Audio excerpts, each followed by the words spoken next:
Hello and welcome to my channel, or welcome back to my channel. Hope everyone is doing well. Today I'm going to be reading you 4 true ghost stories from Haunted Canada book series. If I pronounce anything wrong, I do apologize. School Spirit, Edmonton, Alberta. A Ouija board may be just a game, but Ron Halady believed it helped him make sense of the weird experiences he had to put up with while working as a caretaker at the Edmonton Public Schools Archives and Museum in the 1980s. The museum is located in the old McKay Avenue School in a part of Edmonton that dates back to the city's early days, and for many years Halady and others have felt that spirits from the past were still present in the museum. How else to explain things like voices in empty rooms, locked doors being unlocked by invisible hands, pictures being taken down from walls, and blinds being ripped off windows? Halady turned to an Ouija board for an answer.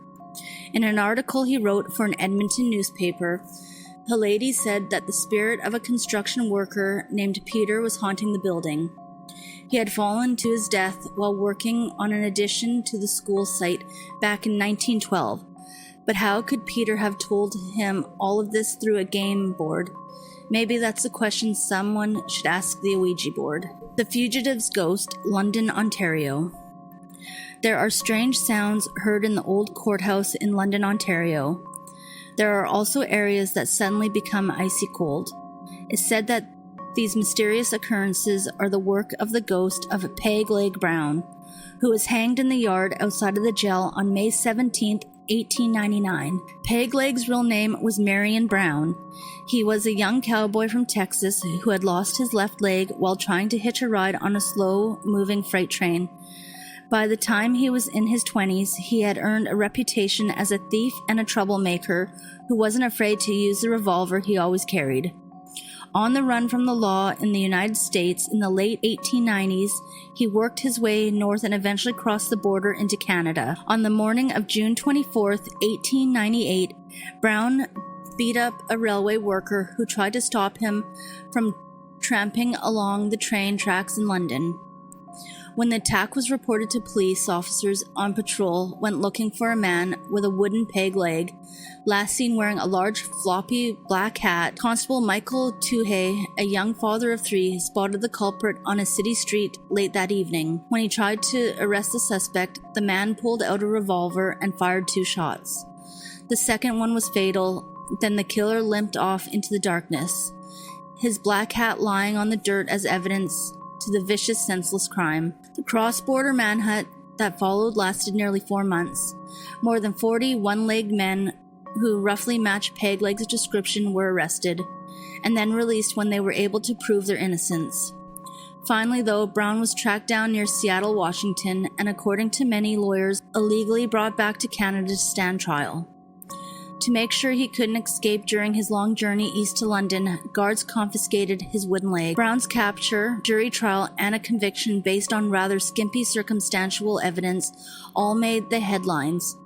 Brown maintained his innocence to the end, but when a judge sentenced him to hang for killing Tuhey, crowds outside the London courthouse cheered.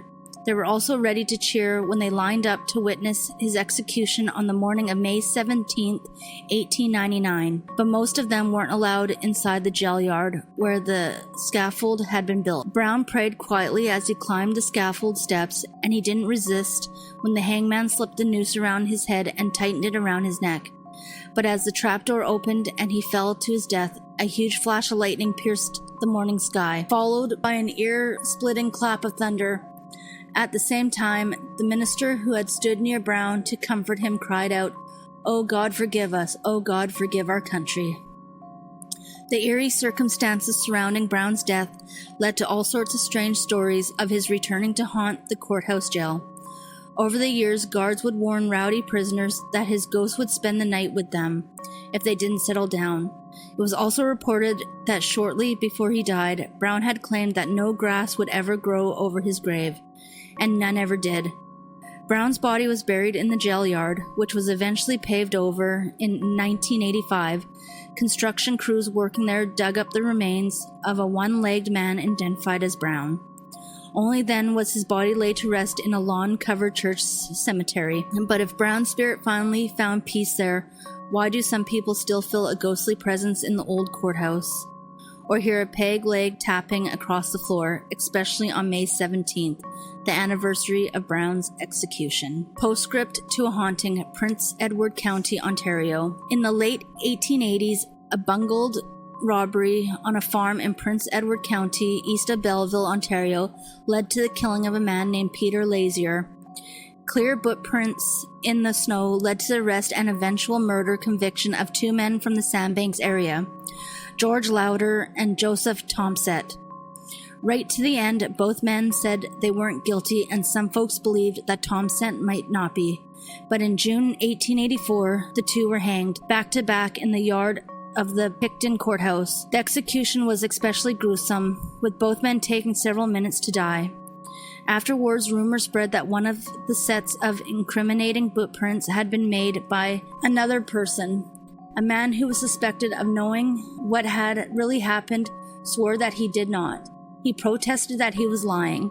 God would make him go bald. According to a story told locally, within a few weeks, the man started losing all of the hair on his face and head. Victoria's most haunted, Victoria, British Columbia. Chains rattling and footsteps shuffling in empty alleys. An invisible cigar smoker puffing away in a no-smoking restaurant. A pub owner murdered a century ago sitting at the bar of a fancy hotel. It's no wonder that Bastion Square in Victoria, British Columbia, is said to be the most haunted place in the province. Ghosts have visited most of the buildings along the cobblestone walkway, and the Maritime Museum has had more than its share of spectral guests. It's located in the city's first courthouse, built on the site of the city's first jail after it was torn down. In the second half of the 19th century, criminals sentenced to death were hanged in the jail yard. Part of the square also served as a graveyard for several prisoners who died while serving time in the jail. These days, crowds of tourists are drawn to the square's stylish shops and charming cafes, and many businesses have opened offices in attractively restored buildings. But the many otherworldly apparitions that both tourists and workers have seen or heard serve as ghostly reminders of the darker history of Bastion Square. The schooner Captain's Spectre, Tobermory, Ontario. For centuries, lights shining from shore have guided sailors through the blackness of night to safety. Since 1858, the Cove Island Lighthouse near Tobermory, Ontario, has served as such a beacon, marking safe passage through the dangerous waters of the main channel between Lake Huron and Georgian Bay, until it was automated in 1991. Keepers living on the island maintain the light in brilliant working order, but there is nothing Keeper George Currier could do to help Amos Tripp, captain of the schooner Regina, as he struggled to keep his small sailing ship afloat on a stormy autumn evening in 1881. Battered by gale-force winds and swamped by huge waves, the Regina was in danger of breaking apart. When Tripp realized that he wouldn't be able to maneuver it through the strait, he decided to try and aim it right at Cove Island's sandy beach. He figured that if he grounded the ship on the soft sand, it might survive the storm. What happened next will never be known for certain. Later, crew members would report that Tripp had ordered them into the lifeboat, but the Regina began taking on water so quickly that he couldn't get off before it sank.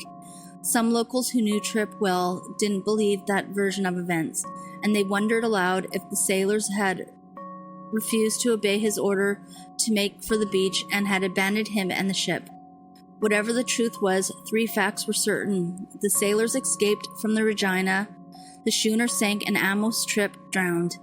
The crew rowed through the stormy night and finally made it safely to the village of Lion's Head, nearly 100 kilometers from Cove Island. Back on the island, Lightkeeper Curry didn't learn that the Regina had sank until a sailor dropped anchor a few days later and told him about the tragic fate of the schooner and his captain. Knowing that, Curry was saddened but not too surprised to find Tripp's body washed up on shore 2 weeks later. The keeper wrapped the corpse in sailcloth and buried it in a shallow grave until news of its whereabouts got back to the mainland, and a tugboat captain came to collect it for a proper burial in Collingwood. Captain Tripp may not have left the island for good. Over the years, a few keepers reported an eerie feeling of being watched as they went about their tasks.